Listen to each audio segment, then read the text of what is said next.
Hi, I'm Dr. Rodgir Cohen, and I'm here today to talk about Chapter 6 of our textbook, Civil Liberties. Before I explain what civil liberties are, I want you to feel what is at stake. For example, you were a public school football coach in Bremerton, Washington. After every game, you walk to the 50-yard line and kneel in silent personal prayer. School district officials tell you to stop. A public employee conducting religious observance on school grounds could be seen as government endorsement of religion, which the Establishment Clause prohibits. You comply for a while, there, and then you continue praying. You are fired. What's that constitutional? Was that constitutional? According to the Supreme Court in 2022, no, your First Amendment rights were violated. You are a 22-year-old man in a second scenario in Mississippi. You're detained by police in connection with a robbery. You have been told, you have not been told, you have a right to remain silent or you have the right to an attorney. Under pressure, you confess. Should the confession be usable against you in trial? According to the Supreme Court in 1966, no. Miranda requires that you be informed of your rights before custodial interrogation. Another scenario, you are a woman in Texas. You are 12 weeks pregnant and your pregnancy is threatening your health. You want to terminate it. Your doctor says it's legal under your state's medical exemption. Under Texas law, anyone who performs or receives an abortion can be sued for at least $10,000. Your doctor's afraid.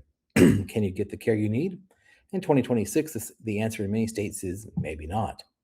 Civil liberties are not abstractions. They are the legal architecture that determines what the government can and can't do in the most intimate, highest stakes moments of your life. That is why this chapter matters.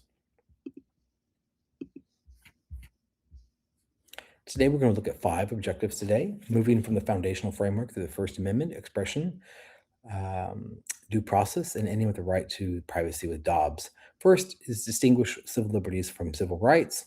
Second, establish the Establishment Clause and Free Exercise Clause. Third, establish the freedom of expression. Fourth, describe the due process rights in the Fourth, Fifth, Sixth, and Eighth Amendments. And 5, explain the right to privacy from Griswold and Dobbs.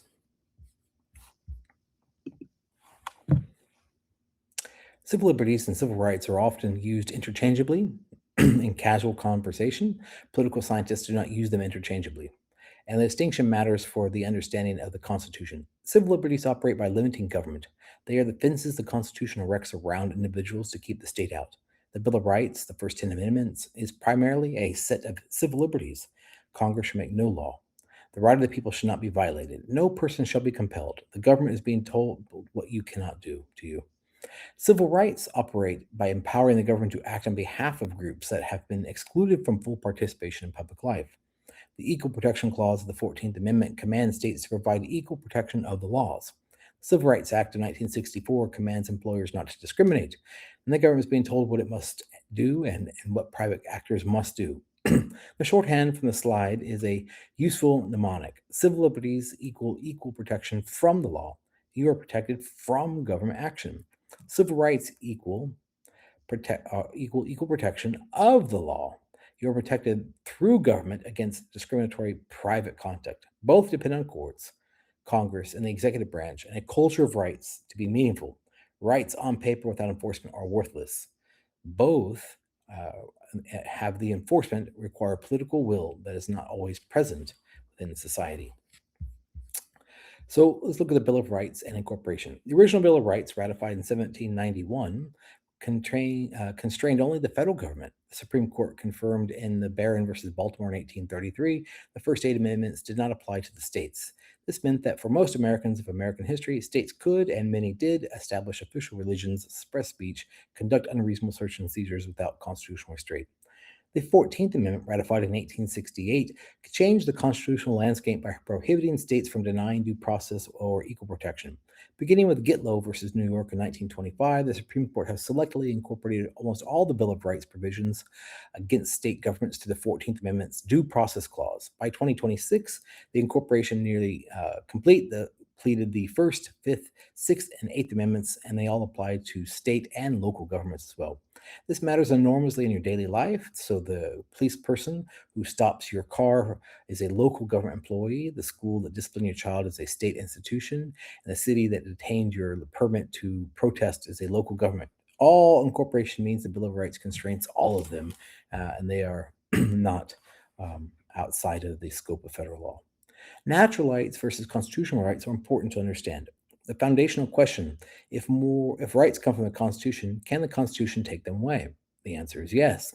The amendment process can remove any constitutional protection, but if the rights come from the nature or they come from God, as Jefferson argued in the Declaration, then no amendment, no legislator, no majority can legitimately abrogate your rights. The Bill of Rights take the natural position. It does not create rights, it recognizes and protects pre-existing ones. The Ninth Amendment explicitly acknowledges that the enumeration of specific rights should not be construed to deny or disparage others um, retained by the people and other rights detained by the people. Rights are not created by government and are not limited to those who it explicitly lists or enumerated. Distinction has direct constitutional consequences lately. When the Supreme Court finds an unenumerated right, like the right to privacy that was established in Griswold, it is drawing on the natural rights tradition. When originalists argued that no unenumerated right can be constitutional, they are implicitly rejecting it. So let's look now at some of the most important clauses. The Establishment Clause that says that no Congress shall make no law respecting the establishment of religion. The Establishment Clause was designed to prevent the federal government from creating an official national church, like the Church of England, that many colonists had fled. But the meaning is beyond the baseline has been contested for over 2 centuries. Two major camps. Separationists argue for a strict wall between church and state, no government support, endorsement, or entanglement with religion in any form. And accommodationists who argue that the clause only prohibits preferential treatment. Government may support religion generally as long as it does not favor one religion over the other. For 50 years, from Lemon versus Kurtzman in 1971 to Kennedy versus Bremerton in 2022, the Supreme Court applied the Lemon test, saying that the government action touching religion must have a secular purpose, must have a primary effect that neither advances nor inhibits religion, and must not create excessive government entanglement with religion. The test was widely criticized as vague and inconsistently applied, but it structured at hundreds of lower court decisions for the past 5 decades around this test. Kennedy versus Bremerton in 2022 of June abandoned the lemon test entirely. Coach Kennedy was a public school employee who prayed publicly on the 50-yard line after games. The Supreme Court found this protected by the free speech and free speech clauses and the free exercise clauses, and held that the court should look to historical practices of understanding to evaluate the establishment clauses, not to the lemon test's three-pronged test. Carson versus Macon in 2022 decided the same term, held that the Maine school voucher program violated the free exercise clause when it excluded religious schools. States may not deny otherwise available public benefits to religious institutions solely because they are religious.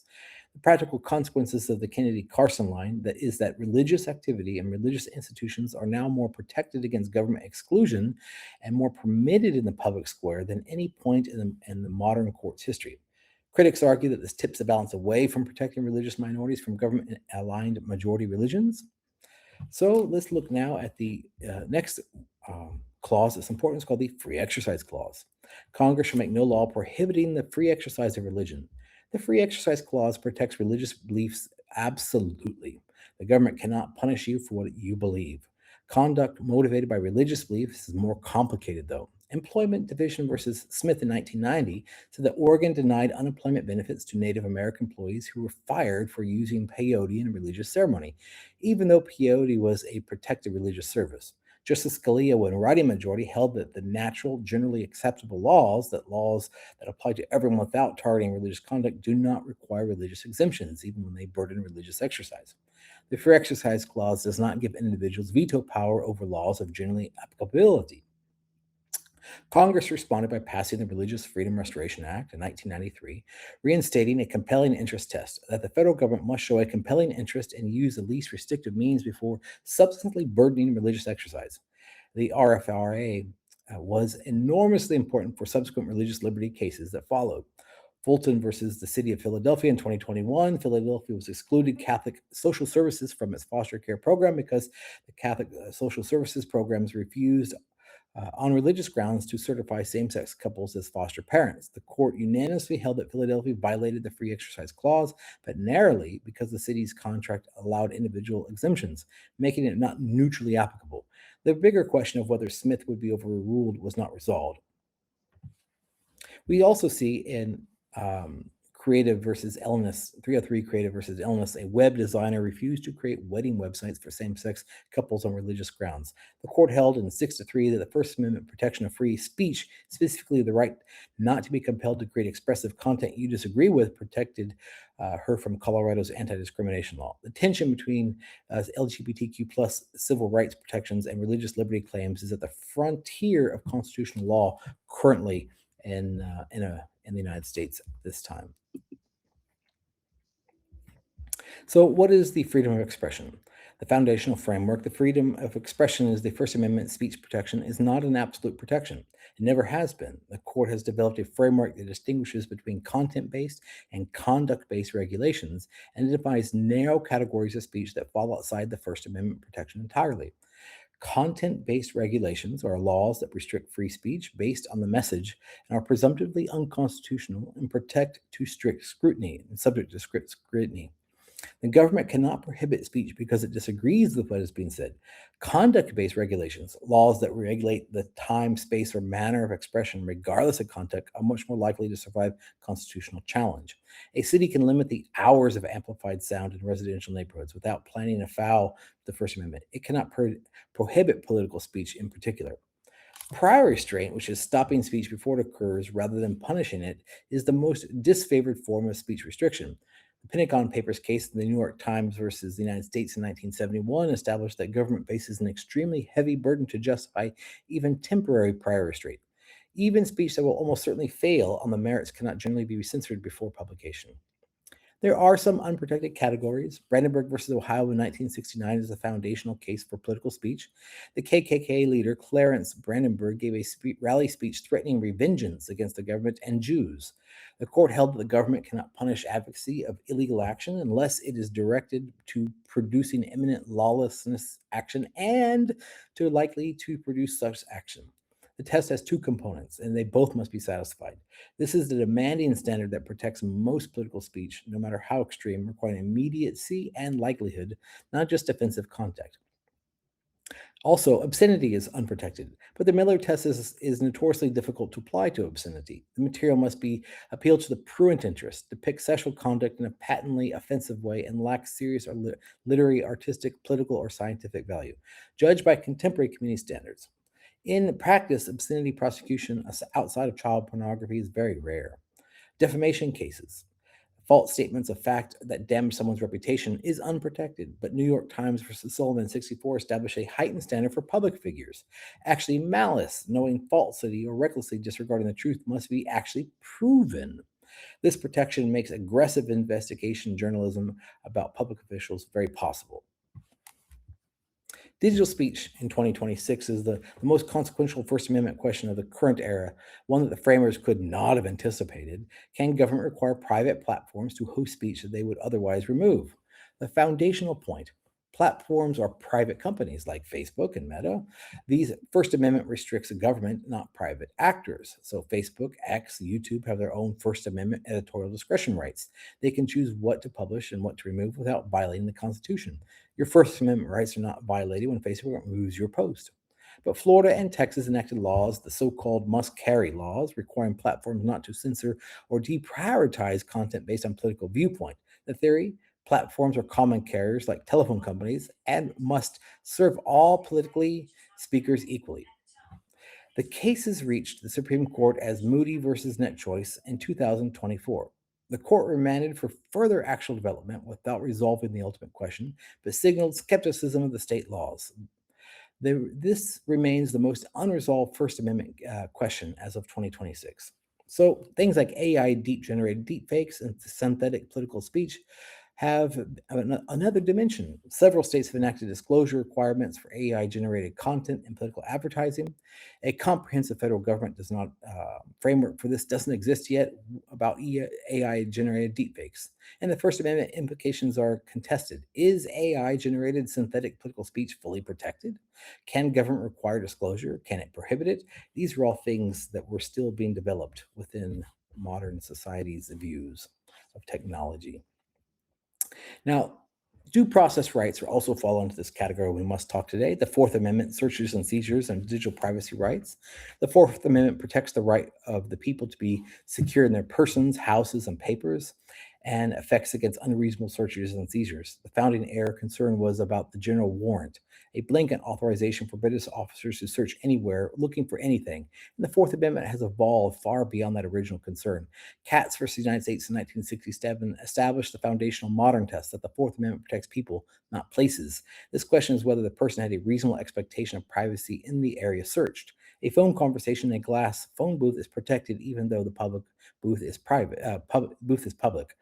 The caller has a reasonable expectation that the government is not tapping the line, and subject plus objective test governs most of the Fourth Amendment. The subjective test governs most of the Fourth Amendment analysis. The exclusionary rule, established in Mapp versus Ohio in 61, makes evidence obtained in violation of the Fourth Amendment inadmissible in court criminal proceedings. The rule is that the enforcement mechanism, without it, the constitutional right would be unenforceable. Police who violate the Fourth Amendment face no personal liability in circumstances, and the only consequence is losing evidence. Critics argue this lets guilty defendants go free, while defenders argue that the only effective deterrent to constitutional violations of police is having this safeguard. Carpenter versus the United States in 2018 extended Fourth Amendment protection to cell phone location records.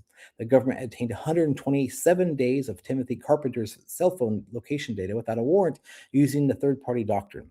Information shared with third party loses the Fourth Amendment protection. Chief Justice Roberts wrote with a narrow 5-4 majority that the quality and intimacy of location data makes the third party doctrine inapplicable. A warrant is required, but dozens of digital surveillance questions still face facial recognition, social media content, encrypted devices all remain unresolved. The Fifth and Sixth Amendments, the fair criminal process of Miranda versus Arizona in 1966, are very important. It's the most famous criminal procedure case in American history. Everyone knows your Miranda rights, even if they don't know the name. The police must inform suspects of their right to remain silent. That anything they say can be used against them and have the right to an attorney, custodial interrogation. Statements contained in violation of Miranda are inadmissible in court. The rule reflected the court's concern about coercive interrogation practices and third degree that were widespread in the mid 20th century American policing. Gideon versus Wainwright in 1963 established that the Sixth Amendment's right to counsel requires states to provide attorneys for defendants in all criminal cases that could result in imprisonment.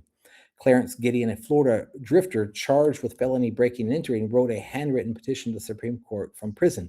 He had been denied a lawyer at trial and convicted, and the court unanimously held that a fair trial is impossible without competent legal representation. The gap between constitutional promise of Gideon and its reality is one of the starkest failures in American history, criminal history, because public defender offices in most jurisdictions are chronically underfunded.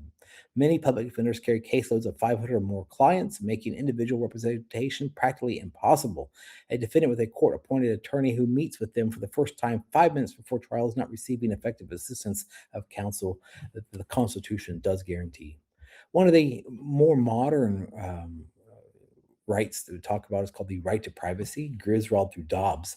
This right to privacy is not mentioned in the Constitution. It was inferred in the Supreme Court through Griswold versus Connecticut in 1965, which struck down the state law prohibiting the use of contraceptives, including by married couples. Justice Douglas found the right to marital privacy in the numerous or emanations of the Bill of Rights.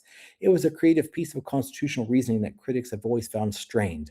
But the result, the government cannot regulate what happens in a married couple's bedroom, seemed incontestably right to most Americans. The privacy right was extended to the abortion rights in Roe v. Wade in 1973, and the court held that a woman's right to decide whether to terminate pregnancy fell within the constitutional privacy rights. Planned Parenthood versus Casey in 1992 replaced Roe's trimester framework with an undue burden test that states may regulate abortion but not impose substantial obstacles before viability. But by 2022, Dobbs versus Jackson, Women's Health Organization, just overruled Roe v. Wade, and Justice Alito's majority. The right to abortion is not mentioned in the Constitution, is not deeply rooted in history and tradition, and Roe was wrongfully decided from the start. And the question of abortion regulation was returned to the democratic process to state legislators, and within weeks, 14 states had trigger laws that effectively banned abortion rights, and they returned abortion back to the states' rights. And with this concept, I would like to leave you with our key terms for this chapter. I'd like to thank you for tuning in to the lecture today, and I look forward to our next chapter.